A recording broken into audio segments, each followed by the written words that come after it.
On est samedi le 12 et bienvenue en prenant votre café. Gosselin out, 1200 autobus parqués. Carney avec son plan, on va jaser de ça un petit peu. Est-ce qu'il va y avoir une guerre civile aux États-Unis? On va regarder ça. La question se pose suite à ce qui s'est passé. Au Québec, on va peut-être perdre des gens à Montréal. Le nouveau ministre de l'Agriculture, il y a un ami. L'STM, leur salaire ne monte pas assez vite.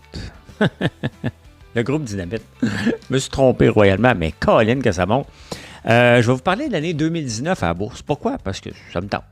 L'enrichissement des ménages, c'est pas égal. Le marché du parfum, tiens. Québécois et ses deux jobs.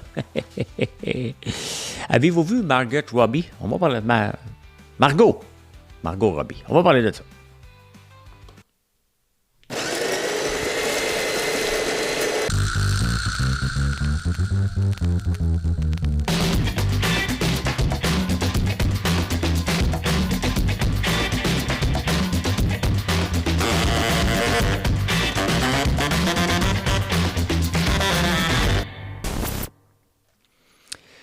Vous savez, ce qui me rend le plus fier dans ma vie, je suis un gars d'opinion. Je pense que si vous êtes ici, c'est un peu pour ça. Je suis un gars qui est tough en affaires, très, très dur en affaires. Respectueux, mais niaise-moi pas. Cependant, pourquoi je suis encore ami avec Georges Caram, qui est dans la presse hier, et pourquoi il est encore ami avec moi, ça va des deux bords. Le respect. Ne jamais dépasser la limite de la joke plate. Du moment où tu t'en vas dans le personnel. Jamais. Je suis tough, là. Vous ne m'avez pas toujours aimé pour certaines de mes opinions, c'est bien correct. C'est un risque énorme à prendre, mais je suis à l'aise avec ce risque-là parce que ça ne fait pas partie de mon ADN d'aller trop loin. Ou si je fais une joke plate, croyez-moi que je vais me reprendre tout de suite. Ce qui est arrivé avec Francis Gosselin de Cube, un gars que j'ai jamais vraiment respecté, tout simplement parce qu'il ne me respecte pas. Moi, je ne le connais pas, mais si tu ne me respectes pas, ben, je te respecte automatiquement pas. Puis, bon, il fait des insinuations que lorsque je parle de finances, que je fais des recommandations. Pour faire des recommandations, pour aller à l'encontre de l'OMF, je le répète, il faut avoir un gain en échange. Il faut que j'aille quelque chose à vendre. C'est là que je dépasserai les limites. C'est là que je vous dis, achetez ça immédiatement. C'est un bon coup. Je n'ai pas le droit de faire ça. Et je n'ai pas le goût de le faire. De toute façon, vous me connaissez. Quand je faisais du day trading avec vous, puis vous me disiez, hey, là, ça s'en va là, je vous reprenais tout le temps. Bien, il n'avait pas été congédié tout de suite, suspendu. Et là, Québécois viennent de le suspendre. Ben, avec raison. Sa joke était plate, puis Richard Martineau mériterait d'être suspendu aussi. C'était son rôle. C'est le rôle d'un animateur de reprendre immédiatement et de se dissocier totalement. Si j'avais fait ça, là, à nouveau, au débatteur, Michel m'aurait repris tout de suite. Tu sais, avoir un micro, là, moi ici, j'ai un micro, c'est sur YouTube, c'est chez nous. Vous venez m'écouter ou vous venez pas m'écouter. Aller sur une onde, c'est différent. C'est un privilège d'avoir un micro. C'est un privilège d'être acteur. C'est des métiers différents des autres, qui viennent avec une responsabilité. Et cette joke à Francis Gosselin était de mauvais goût. Ça représente sa nature, point final. C'est ça que ça représente, sa suspension, c'est sa nature. Puis on ne veut pas de cette nature-là sur les ondes. Désolé, là. Désolé. Il ne faut pas se réjouir du malheur des autres. Dans ce cas ici, oui, il faut se réjouir du fait qu'on l'a enlevé. C'était pas sa première joke plate. Il était temps. Ben, est-ce qu'il va se replacer? Est-ce qu'ils vont le garder dans le journal à Montréal? Honnêtement, ça ne me dérange pas. Pantoute. Si je dis une niaiserie comme ça, puis que je perds mon poste de débatteur à nouveau, ben, je vais l'avoir mérité. Tout simplement. Pendant ce temps-là, il y a 1200 autobus de parquet. Vous voyez comment on essayait d'aller trop vite avec les autobus Lyon? Hein? On met de l'argent rapidement. Les autobus ne sont pas au point. On les met sur la route parce que ça presse, parce qu'on a voté une loi. Vous voyez, là, tout ça, là, ça mérite une commission d'enquête, comme là, c'est tout croche. Bien là, ils ont tellement été rapides, il y en a un qui passe au feu. Et là, ben, il faut les arrêter au complet. Il y en a 1200 sur la route. Il faut toutes les parquer. puis regarder ce qu'ils peuvent passer au feu pour pas qu'il y ait de problème avec les enfants. Quel fiasco total. Fitzgibbon, ses amis. J'aime pas ça dire ses amis, mais là, c'est tellement évident. Il a tout patenté. C'est de la vieille politique. On pensait que ça n'existait plus, ça. Ben oui, ça existe encore. Carney a développé son plan. Il va dépenser beaucoup. Il me fait rire. Bon, on va commencer par le port de Contrecœur. Dans le port d'Amsterdam. Jean-Thomas Jobin chante cette chanson-là d'une façon exceptionnelle. Je fais une parenthèse comme ça. Le port de Contrecœur. On dit on va pouvoir exporter beaucoup nos containers puis aller. Bon, la réalité, c'est que tout ce qui rentre au Canada, de la Chine passe par Vancouver. Qu'est-ce qui rentre de l'Europe passe par Halifax. C'est à peu près ça, là. Tu sais? Donc là, ce qu'on veut, c'est pas. On annonce la nouvelle qu'on va pouvoir exporter beaucoup. Ben oui, c'est des bateaux qui rentrent, il y en a qui vont sortir. C'est une évidence même. Est-ce que ça va être plus rentable pour ce qui vient de l'Ouest, qui veut partir vers l'Europe, arrête à Montréal au lieu de se rendre jusqu'à Halifax? Ben, probablement. Probablement. Donc, on va pouvoir... il va y avoir plus de travailleurs ici. Des gros bras! Parce que c'est les travailleurs des gros bras, ça, les débardeurs, hein? Ils pensent que ça c'est complètement débile. Hein? Tu sais qu'un enfant, quand il vient au monde, peut être sur la liste de travailleurs. Je ne sais pas ce qu'il va faire, mais il va être sur la liste pour pouvoir travailler quand il va avoir 18 ans. Ça existe encore. Des listes de privilégiés. Bref, on va avoir des gens qui ne sont même pas nés encore de la 3e génération parce que ça va créer des jobs. Mais, tu sais, oui, à l'exportation, mais c'est surtout pour désengorger l'importation. Il ne faut pas se le cacher non plus, là. C'est bien correct, là. Bien correct. Mais c'est surtout pour aller chercher des parts de marché d'Halifax qui débordent. Et peut-être de Vancouver, mais je doute, parce que c'est tout ce qui arrive de la Chine passe par Vancouver, qui est débordé aussi. Des fois, j'attends des affaires et j'attends. Et le bateau, il me dit, ben, le bateau, il attend son tour. Ben oui, les bateaux attendent leur tour. Il y a le gaz naturel liquide qui veut aussi investir, le nucléaire aussi qui va investir. Donc, c'est intéressant. Le dollar canadien aurait bien répondu à ça. Il était en descente et quand Carney a annoncé ça, regardez ça, le dollar canadien a remonté presque d'une scène. Là. Ben, pas d'une scène, qu'est-ce que je dis?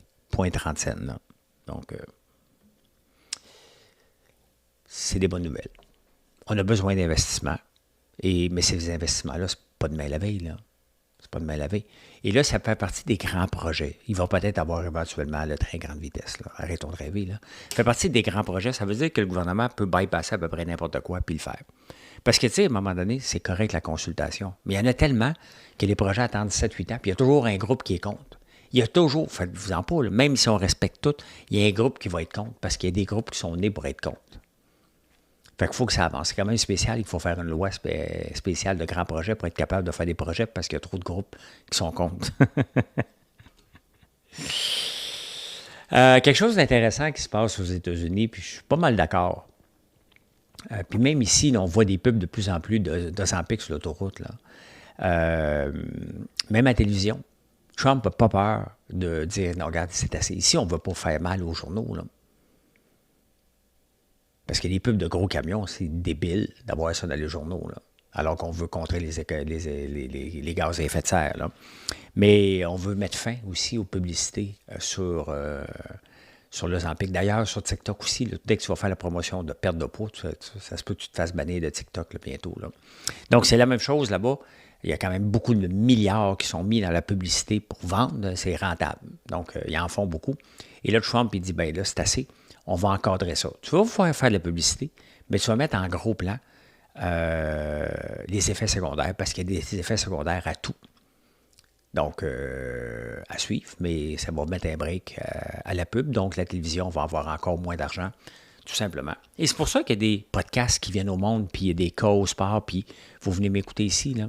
Les médias traditionnels sont délaissés de plus en plus. Même les débatteurs que vous écoutez, les 18-34 ans, c'est le on est numéro 1 dans cette tranche-là, ce qui est une tranche importante, là. Vous nous écoutez beaucoup sur le net, là. Pas nécessairement devant une télé, là. Peut-être, mais oui. Donc, voilà. Charlie Kirk,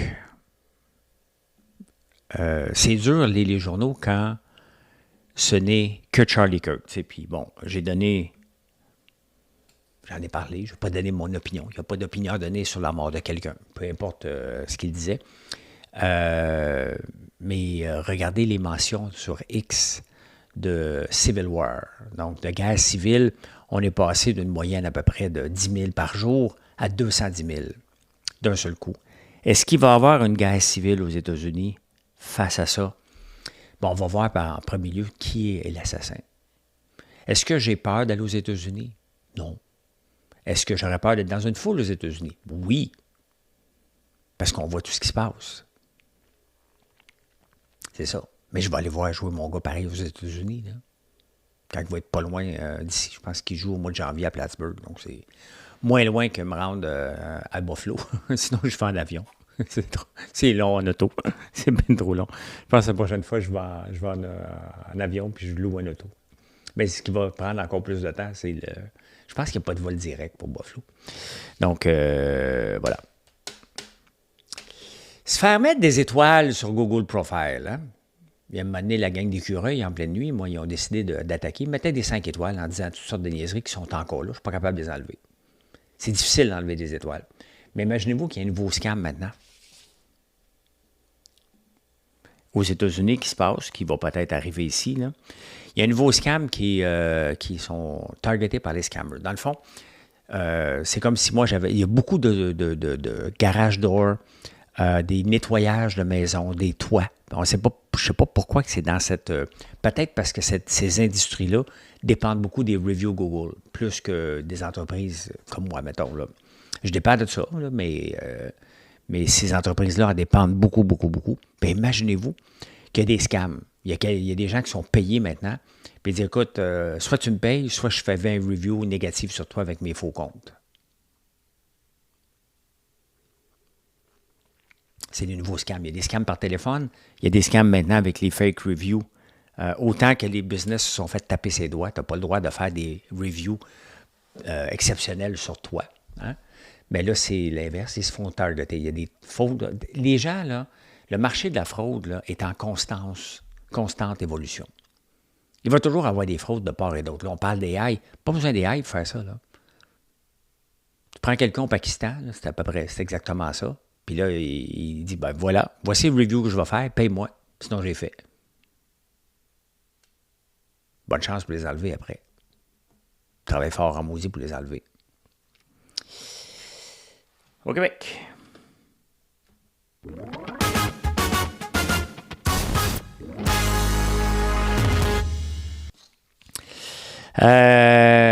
Montréal va perdre 200 000 personnes d'ici 5 ans, selon les statistiques. Pourquoi? Parce qu'il y a moins d'étudiants étrangers, moins de travailleurs autonomes, moins d'immigrants. Ils s'en viennent la plupart à Montréal. Là. Donc, la crise du logement est à veille de se résorber rapidement. Puis là, les gens vont construire beaucoup, beaucoup, beaucoup. Et quand les propriétaires vont pleurer dans 5 ans, le monde ne va pas pleurer pour eux autres. Là. C'est ça qui est dur, être propriétaire. Puis ça ne me tente pas. La bourse, ça donne un bon rendement. Ça ne me tente pas pantoute de me casser la tête avec ça. 0, 0, 0, 0. Bravo à ceux qui sont capables de le faire. Là. C'est quand même un portefeuille intéressant. Mais je préfère regarder mes placements de ce temps-ci monter. Mais ça va baisser. Tu sais? Ça a déjà baissé. Je suis bipolaire. Je suis allé voir mes placements ce matin. T'es content. T'es content, le monsieur. Allez les voir. Allez les voir, c'est le moment. Il y a un nouveau ministre de l'Agriculture. Hein? Vous savez ce qu'il a dit? Écoute, il n'y a aucune expérience en agriculture. 0, 0, 0. Il a dit, j'ai un ami qui est agriculteur. Bon. On est mal pris en tabarnouche. Pensez-vous qu'il va faire des grandes réformes? Mais non. Est-ce qu'il va mettre au pas l'UPA? Mais non. La CPTAQ va s'aller les voir? Ben non. C'est un poste honorifique pour lui, là. J'ai un ami qui est agriculteur. Tu sais, mettons que je faisais de la politique, là. Que je ferais de la politique. Mettons que je ferais de la politique. Est-ce que vous pensez que mes chances d'avoir le poste de ministre de la Culture est très élevées? Non. Mais c'est pas pour moi. C'est pas que je suis contre la culture, loin de là, mais je suis pas un spécialiste de la culture. Je trippe pas tant que ça. J'ai pas de tableau, je vais pas voir des musées. Donc, c'est pas pour moi, là. Ah, j'ai un ami qui peint, là. Ou deux. Hein? Ma blonde joue de la musique. J'ai déjà joué du tam-tam. Fais pas de moi un ministre potentiel, là. C'est ça, la politique laide de François Legault. C'est laid. C'est très, très laid. Eh bien, si vous habitez Montréal, en plus qu'on va perdre des gens, la STM va aller en grève encore. Pourquoi? Parce que la Société de transport de Québec a eu 18 d'augmentation. Puis là, ils disent, ouais, mais nous autres, on n'a pas 18 Les autres nous rattrapent. Quel argument de marde! Les autres nous rattrapent. Puis en plus de ça, nous, on ne veut pas la mobilité parce que le lundi, il y a un employeur, un travailleur peut-être qui va... C'est les employés de soutien, là. Peut-être que le lundi, il va y avoir quelqu'un qui va travailler à Montréal, puis le mardi, il va travailler à la station à Laval. Hein? Ça va être compliqué.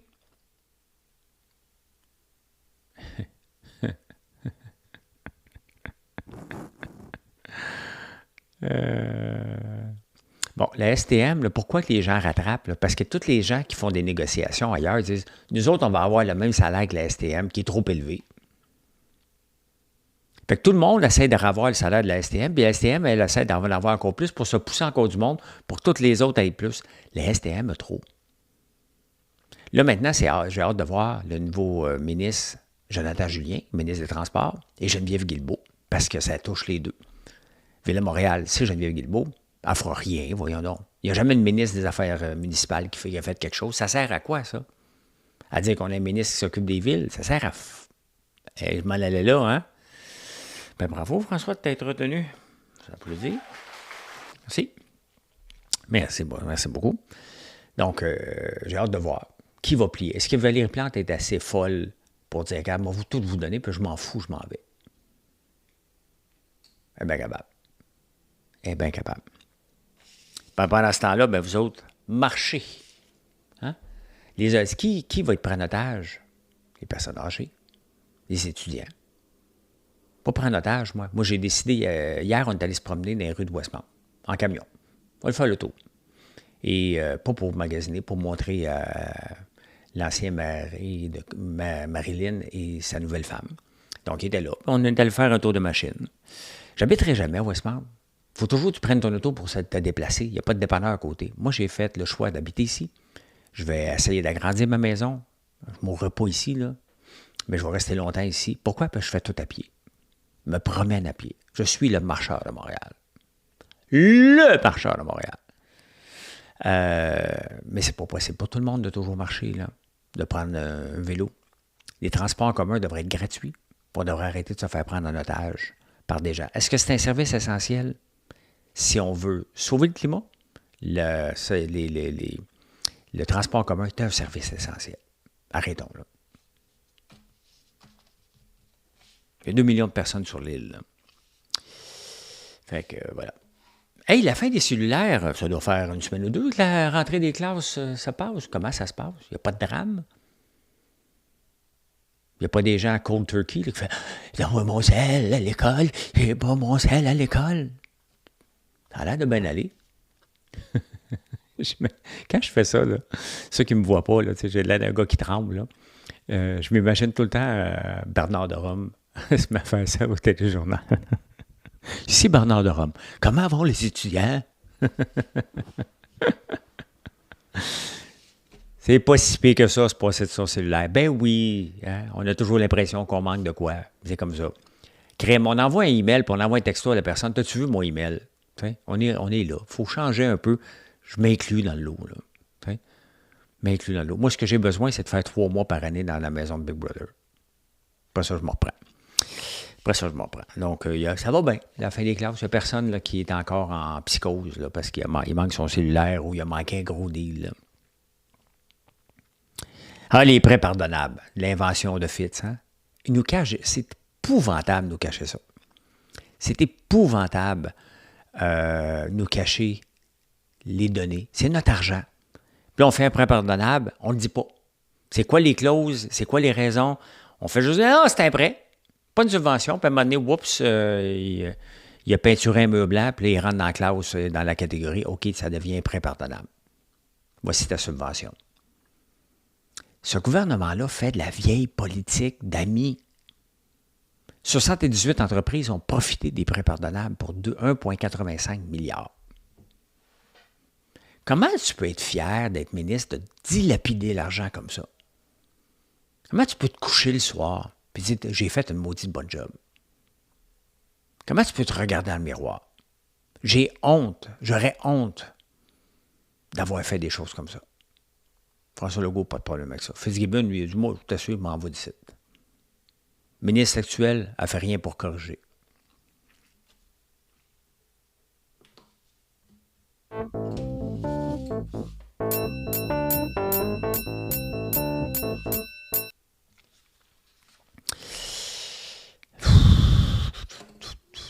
Écoutez François Lambert quand vous faites des placements. Je vous le dis tout de suite, là, moi, je suis le king des placements. Voici Groupe Dynamite. Que mon ami Sylvain a fait l'effet François Lambert. Tu sais. Quand j'ai parlé, ça valait pas. Je sais, je n'ai parlé hier, là, mais c'est parce que c'est encore monté. 52 piastres. Qui c'est qui achète ça à 52 piastres? C'est ça que... D'un côté, il faudrait que je passe ça dans Livermore. Livermore dit ne pas acheter, essayer d'acheter trop vite.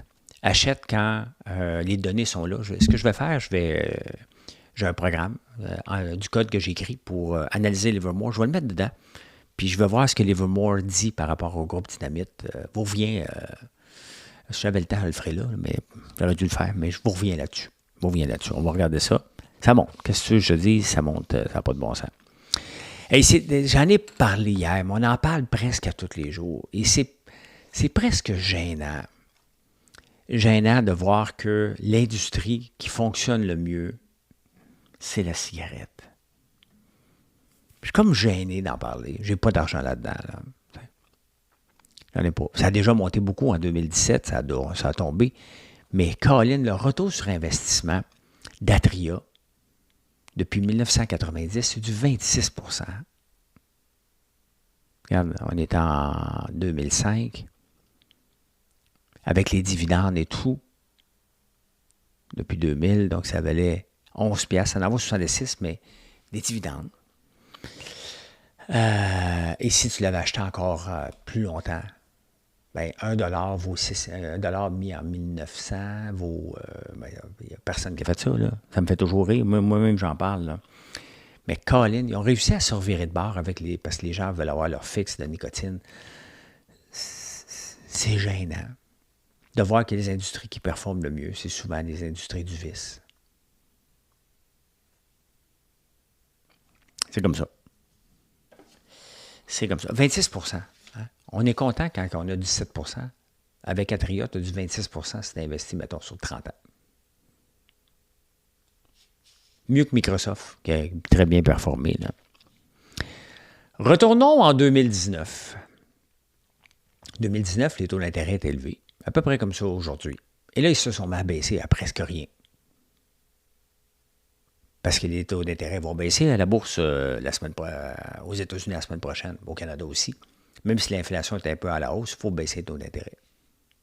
L'économie en a besoin. Donc, on va le faire.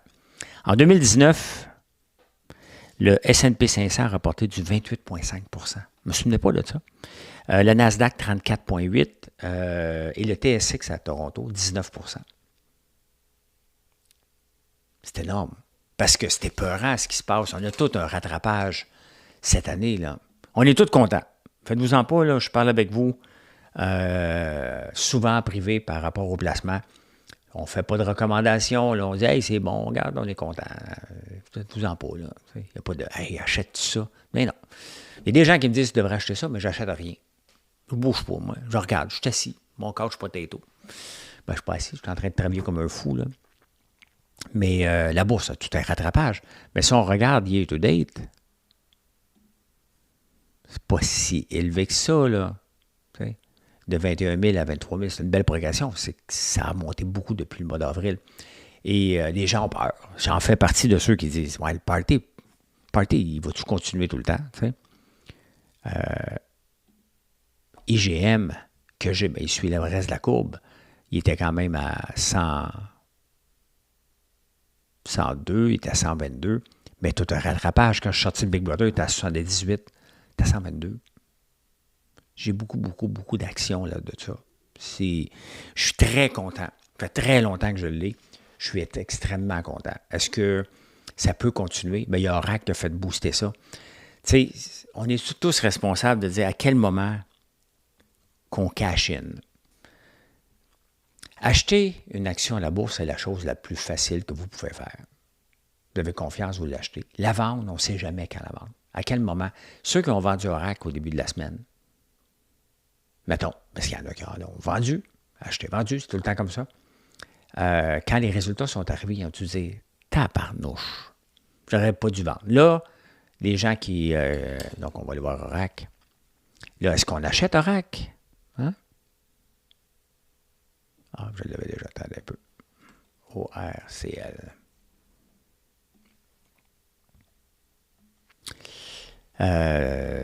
Si on regarde 5 jours. Ben non, je ne suis pas là pantoute, c'est ça que je cherche. Ben, si on regarde 5 jours, ben c'est toute une montée, là. C'est pas une petite entreprise, là. Ça vaut presque 1 milliard maintenant. Elle ne valait pas 1 milliard quand même. Hein? Et c'est ce qui est spectaculaire, c'est que malgré qu'elle ne vaut pas 1 milliard, Larry Ellison, avec le programme de rachat d'actions des dernières années, Oracle ne performait pas tellement bien. Donc, il est passé de 28 de nombre d'actions à 40 Et ce qui fait qu'il est un des plus riches. Il détient presque 40 du 875 millions quand même. Donc, c'est pour ça qu'il chauffe les fesses. Donc, si cette compagnie-là continue à monter, Larry Ellison va probablement être plus riche qu'Elon Musk. Donc, on s'en fout de sa richesse, là, ça y appartient. Là. Mais voilà. Donc, qu'est-ce qu'on fait dans ces conditions-là actuellement? Je ne sais pas plus que vous autres. Je suis content de la ride. Est-ce que je serais déçu que ça tombe de 20 Ben oui, comme tout le monde. Est-ce que ça se peut? Ben oui, ça se peut. Mais sachez que la plupart des débarques reviennent en 5 ans. Les plus grosses débarques. Donc, ça se peut qu'on prenne notre trou pour 5 ans. Mais si on regarde la progression des 5 dernières années, c'est pour ça que des placements, ça se passe sur 10 ans, 15 ans, 20 ans. C'est le temps qui est notre meilleur allié dans n'importe quel placement. Si vous avez besoin de l'argent dans 5 ans, d'ici 5 ans, pensez-y. Pensez-y. J'ai marqué. Hey, l'enrichissement des ménages au Canada, plus 1,7 Ça monte à chaque trimestre. On s'enrichit de plus en plus. L'affaire, c'est que ce n'est pas égal, bien évidemment. Pourquoi? Parce que, pourquoi qu'on s'enrichit? Notre net worth, il y a la maison, bien évidemment. Donc, qui s'enrichit? Ceux qui ont des maisons. Qui s'enrichit? Ceux qui ont des placements à la bourse. Donc, c'est 20 de la population qui détiennent 70 de la richesse au Canada. 20 qui détiennent 70 de la richesse. Je sais que vous ne donnez pas à ça, là, mais ce n'est pas les mêmes calculs. Fait que, bien évidemment, que si on essaie de regarder la richesse, tu n'as pas eu de placement à la bourse dans les 10 dernières années, spécialement cette année, et depuis le trimestre, tout le monde s'est enrichi depuis le mois d'avril si tu avais des placements à la bourse. À moins d'avoir vraiment de la merde, là, la plupart des gens qui ont des placements à la bourse se sont enrichis. Si tu avais des indiciels, c'est évident. Donc, c'est sûr que ce n'est pas égal, il ne faut pas regarder si c'est égal ou pas. Vous savez, on est dans le parfum, on est dans les fragrances. C'est un marché qui va super bien. Les gens veulent se sentir bon, ils veulent sentir bon. La vente des parfums Paco Rabanne, non, excuse-moi. La vente des parfums mondialement a augmenté de 7 cette année. C'était 8 l'année d'après. Donc, malgré une incertitude, malgré un possible ralentissement économique, les gens continuent à vouloir sentir bon. Et le groupe Puig en profite. Puig, c'est qui? C'est Paco Rabanne, Nina Ricci. Je me suis demandé, parce que Armani est décédé cette semaine, est-ce que sa marque va survivre à lui? Bien, Nina Ricci, là, l'avez-vous connue, vous autres? Elle est morte en 1970. Sa marque, elle reste encore. Donc, c'est possible de faire vivre une marque malgré le décès. Bien, c'est pas possible, ça arrive souvent. Saint-Laurent est décédé. Paco Rabanne est décédé en 2023. Armani vient de décéder. Donc, les marques survivent à leur fondateur souvent, même si c'est un nom. Et tu sais, quand je regarde tout ça, ben des noms, parce que j'ai mon nom d'entreprise, c'était pas voulu, bien évidemment. Là, ceux qui le savent, là, c'était Marilyn qui avait un email pour faire des conférences et c'est devenu une entreprise parce qu'on ne bâtit pas un moment. Il n'y a pas de moment où on dit, bon, je me lance en affaires. Ça peut arriver comme en l'an 2000, que là, je me suis lancé. Et des fois, ben, tu fais quelque chose, puis tu dis, wow, je suis en affaires. Il n'y a pas de moment précis et de modèle parfait de dire comment on va se lancer. Et c'est un accident de parcours, François Lambert.one. Est-ce que ça peut être une marque partout? Ben oui. Ça dépend du marketing que je vais faire. On a les bons produits. C'est à moi maintenant de les faire connaître. Au Québec en premier. Au Québec. J'ai du succès sur mon site web par rapport à la France, surtout pour les recettes. Donc, je vais les attirer vers les produits, puis ils disent, coudonc, je ne peux pas commander. Et lorsqu'à chaque jour, je vais avoir des coudonc, je ne peux pas commander, on va commencer à penser l'expansion internationale. On n'est pas là. Il faut créer cette demande-là. Il faut créer à l'international, autant qu'au Québec, bon, tout est beau ici, un sentiment de pourquoi j'ai pas ça? Ça me prend ça. Ça prend du temps. Le missing out, le fear of missing out. Donc, on n'est pas là. Pas tout. OK? Mais c'est ça que je dois créer si je veux devenir international. Mettons le vinaigre balsamique. Là. On en vend à barnouche. Tout le monde, quand on leur demande de tous nos produits, quel est le produit?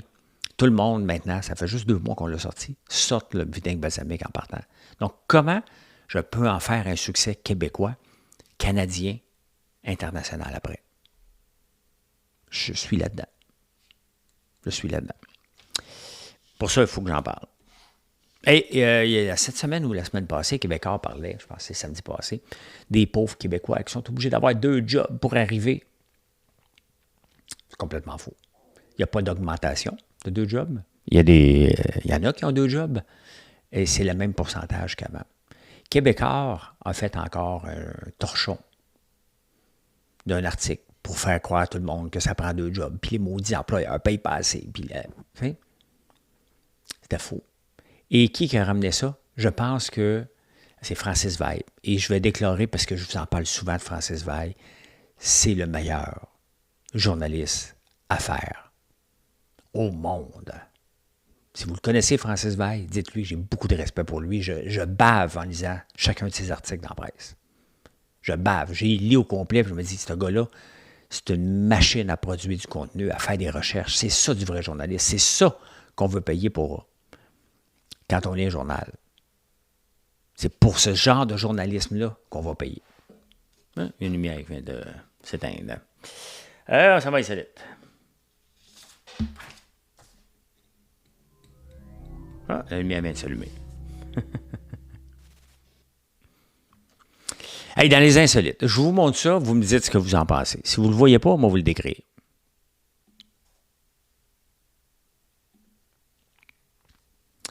Voici Margot Robbie sur un red carpet. Elle a une robe transparente. On voit ses fesses au complet. C'est beau. Ouais. Ça fait du plaisir à l'œil. La question que je me pose tout le temps, est-ce que c'est nécessaire?